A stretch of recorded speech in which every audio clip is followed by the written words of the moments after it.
Welcome to the Deep Dive. Today we're taking a close look at some really thought-provoking material. These are excerpts from a talk by Sheikh Nurjan Miramati, and our mission really is to unpack a specific idea from this source. It's this concept that the world is shifting. The gray area is disappearing, and it's pushing people towards a clearer choice between good and evil. So we want to explore what the source says about navigating this. Right, and it's useful to know the context the source gives us. This talk happened during Dhul Hajj, the holy month of pilgrimage. The source presents this as a month of completion, a journey into what it calls the ocean of Marifa, divine knowledge, essentially, which is described as being in the heart of Prophet Muhammad, peace and blessing be upon him.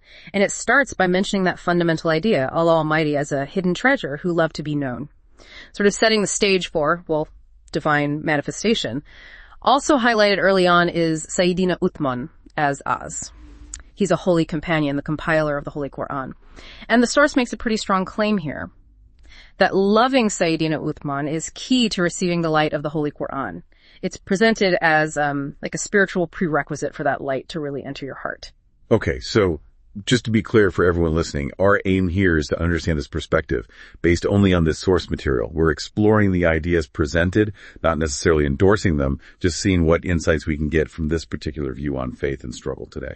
Definitely. So let's start with how the source talks about the Holy Quran. It's quite a striking concept. It's presented not just as a book you read, but as an uncreated reality from Allah Almighty. And here's the twist. The source says the Holy Quran actually reads us. Reads us. How does that work, according to the source? Well, it mentions the tashkil, those little vowel markings in the Arabic text. The source claims these markings hold immense coding, like encryption. And reading the Holy Quran, understanding these codes, it apparently dresses the soul. It's a spiritual process. Wow. And the source uses that analogy, like phone biometrics. That's unexpected. It identifies who you are, your spiritual state, before it reveals itself. Exactly. It scans you in a way. Wow.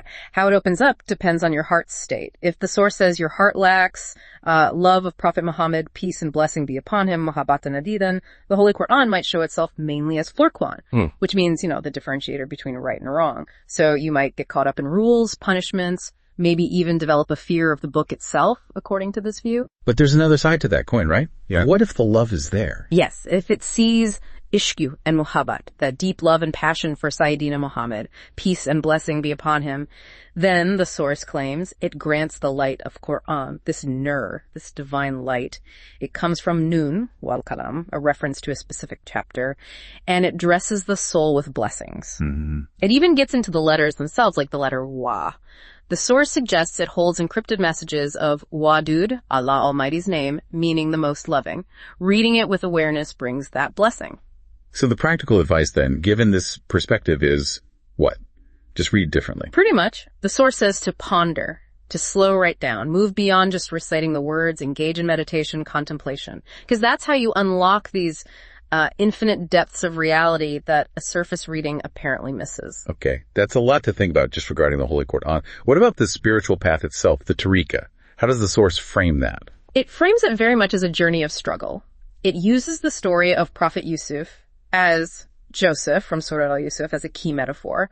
The source basically says, look, your life story, your tests, they aren't completely new.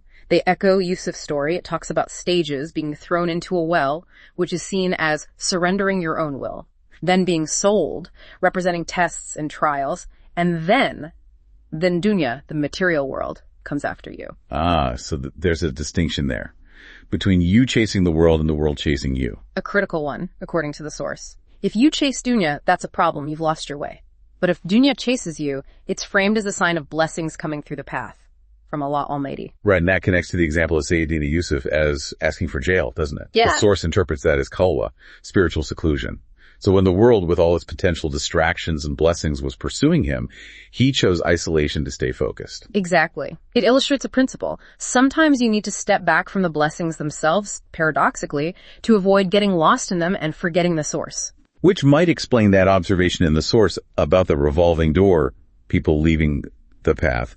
It suggests they leave when they feel self-sufficient because of the blessings. Yes, the source argues they mistakenly think the blessings come from them, not through the path or the sheikhs, the guides. And the source has a pretty stark warning about that feeling, right? Feeling so good after leaving. Oh, absolutely. It's quite counterintuitive. The source asserts that feeling fantastic might actually mean you've joined Shaitan's team. Shaitan, it says, will love you for a bit, make things seem easy, but the ultimate goal is your destruction. So the authentic life of faith, according to this source, shouldn't feel easy all the time. It should feel like holding a hot coal. That's the analogy used, yes. It implies constant effort, struggle, testing, emtihan, not perpetual comfort. Okay, so struggle is expected, and this leads to that major claim about the times we're in. Yes, the central point. The black and white, the gray will vanish. The source is quite insistent that a time is coming, or is perhaps already here, where the only real distinction is between people believe and people don't believe. That middle ground, the ambiguity, it's just disappearing. And how does it describe the side that doesn't believe?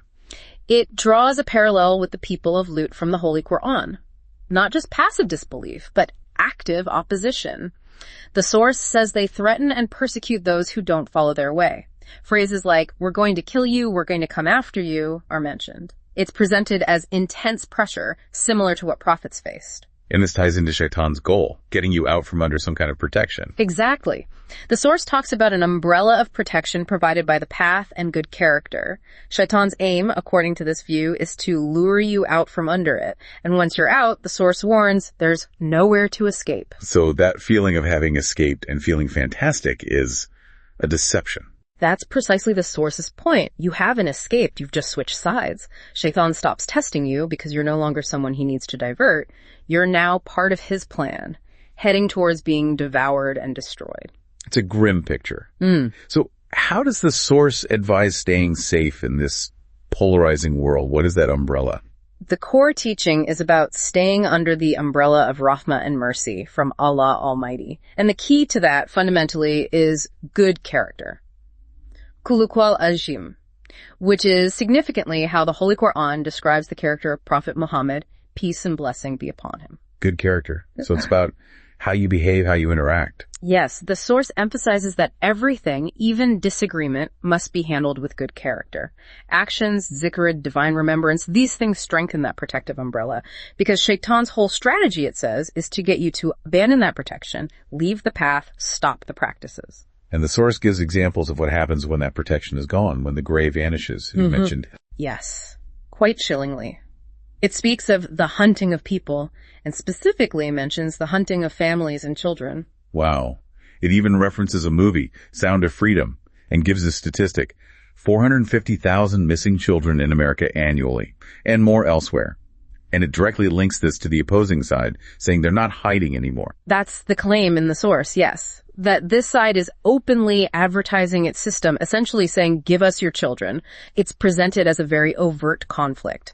Those on this opposing side are described starkly as men whom have no mercy, called Hizbul Shaitan, the party of Satan. The warning is clear. Step outside Allah Almighty's Rahmah, His mercy, and you risk being harmed by them. Is there a mechanism described for how this protection works? The source refers to Surat Al-Yasin in the Holy Quran. It says, when Allah Almighty loves you, He puts a veil in front of and behind you. A veil so that shaitans, they don't see you. It's a spiritual concealment. Right, and it uses that analogy of predators in a mall, hunting people who are visible because they lack that divine protection. Exactly. Without that veil from Yasin, the source suggests you become a visible target, vulnerable when you're outside Allah Almighty's mercy. So maintaining that mercy, that protection, is paramount. What's the quickest way to lose it, according to the source? The source is very direct. Judge your character. Specifically, it mentions things like cursing others, especially spiritual figures. It poses the question, would Allah Almighty extend mercy to someone with such poor character, particularly now? Okay, so the core message for navigating this seems to be, stay under that divine mercy. And the way to do that is through good character, good deeds, and love. Especially love for Prophet Muhammad. Peace and blessing be upon him. Yes, that love is heavily emphasized. And the source clarifies it includes respect for his family and his holy companions. It's all interconnected. Then there's this concept, the lemon test. The lemon test, what's that? The source says Allah Almighty squeezes His servants spiritually to see if they come out sweet or sour. And it claims quite dramatically that 99% are found sour, which is seen as a dangerous state to be in. Sour, meaning bad character, lack of love. It seems so. And those who are sour, the source explains, often need to go through significant difficulty, hardship, to be potentially sweetened. But the path, the tariqah, offers a way, a system, to stay sweet through conscious effort, through good character and love, hopefully avoiding that hardship category. And this connects back to protection how? The final point on protection links back to Prophet Muhammad. Peace and blessing be upon him. Good character and love draw you close to him, placing you under his protective kirka, like a spiritual cloak or mantle. It's this covering, the source claims, that shields believers, the Aliyah saints, from Shaitan's sight. It's how they survive these times. And just one more point the source makes as evidence of this climate. It observes that seemingly every single company and corporation has to promote a horrific system and a horrific ideology.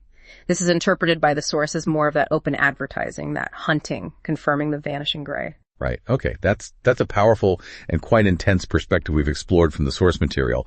We've covered the idea of the vanishing gray, the demand for a clear choice, the source's view on the Holy Quran interacting with us based on love, the spiritual path as inherent struggle, and this critical emphasis on good character as the key to protection. Exactly. To quickly recap the source's main threads, the Holy Quran's light needs love for Prophet Muhammad, peace and blessing be upon him. The spiritual journey is a struggle, like Yusuf's story, and ease can be deceptive. The world is polarizing with active opposition, and survival, protection, hinges on good character and that specific love, creating a spiritual veil.